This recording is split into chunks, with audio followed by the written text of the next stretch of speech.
Chicago's longtime Park District CEO was out of a job after accusations that he was slow to take action against a pervasive culture of sexual harassment and abuse. But that may not be the only change if critics have their way. Amanda Vinicky joins us now. Amanda, this is a case that's been building for a while now. Yeah, Brandis, you've got threats by supervisors, harassment at pools and at beaches, sexual abuse, propositions in front of children, even of lifeguards for sex. Now, victims who had worked for the Park District under Kelly wrote letters to him describing circumstances such as these, and he wrote back that he would act. But the probe has dragged on, and whistleblowers' frustrations with those delays and what critics say is a deep culture of systemic issues has grabbed public attention in recent months due to reporting by WBEZ's Dan Mihalopoulos. WBEZ now reporting that state's attorney Kim Fox is looking into the matter as well. Now, back in the summer, Kelly vowed he was taking all of it seriously. And I continue to do everything in my power to root out the bad actors and bad behavior. I understand the frustration with the time it has taken to look into these complaints. Investigations never happen fast enough. But I assure every person who has been impacted by this case that this is top of mind for me, and it has been since the first day I learned about it.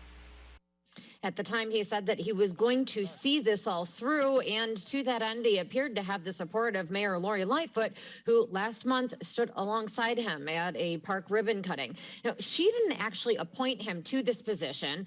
That was Mayor Rahm Emanuel, who put Kelly permanently in the post in 2011, but Lightfoot did keep him on.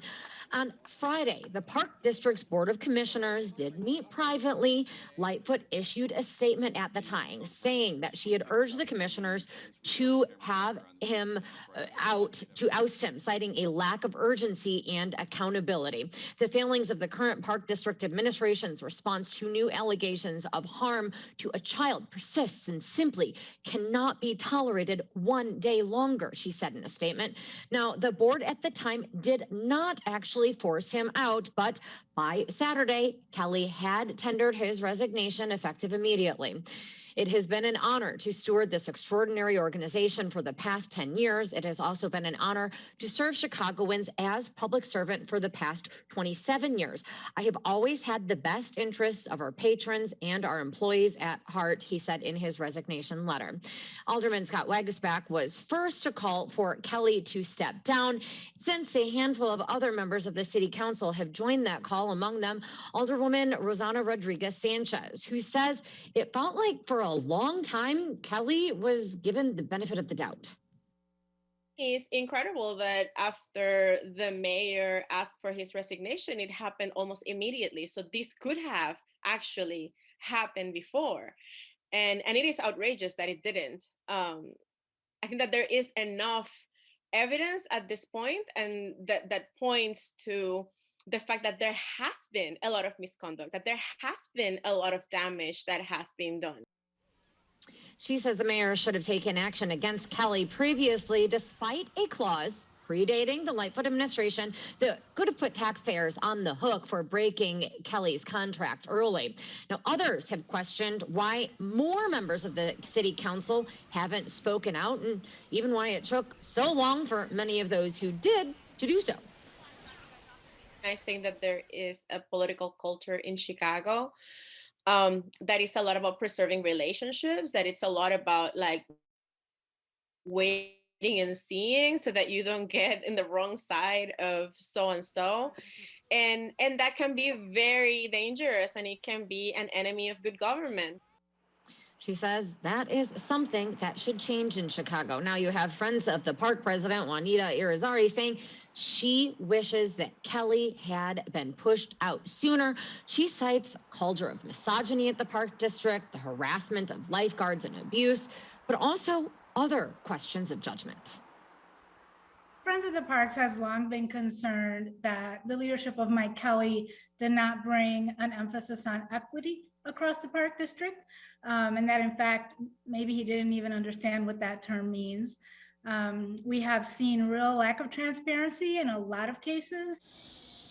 She says Kelly was too focused on revenue, citing, for example, when the board quietly brokered a deal this summer with Amazon to install pickup lockers at public parks to the consternation of the public.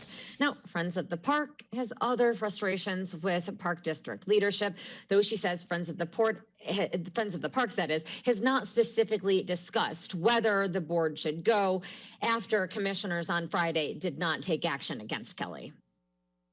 We have had a lot of conversation about the Board of Commissioners of the Park District being a rubber stamp board, one that really just follows orders from above or from below in the case of Mike Kelly, and that it is not accountable to the citizenry of this city. So we think this is a great opportunity to think about what changes need to be made, both in the composition and the construct of this Board of Commissioners. So that could mean exploring moving to an elected board, mechanisms for greater oversight from the city council, given that now the park district is a separate entity, or prioritizing commissioners with expertise in parks and recreation rather than commissioners who she says are really appointed for their political connections or campaign contributions. The board currently helmed by Avis Lavelle, who had served as press secretary, that is, to Mayor Richard M. Daley, and also a press secretary to President Bill Clinton's campaign. WTTW did reach out trying to speak with her, but a park spokesperson said that she was not available. Likewise, other commissioners did not respond to a request for comments or an interview. But over the weekend, the board and Lavelle issuing a statement saying that the commissioners will consult with the mayor to get going on appointing an interim CEO, one with a heightened level of attention to issues and concerns confronting the Chicago Park District, and that is its highest priority, the commissioners said. At this point, you have various investigations still ongoing, and the board meeting on Wednesday. By the way, also did reach out to Mayor Lightfoot's office, and her spokesperson offered no additional comment from the one we received on Friday, again, that led to Kelly's resignation. With that, Brandis, back to you. Amanda, thank you.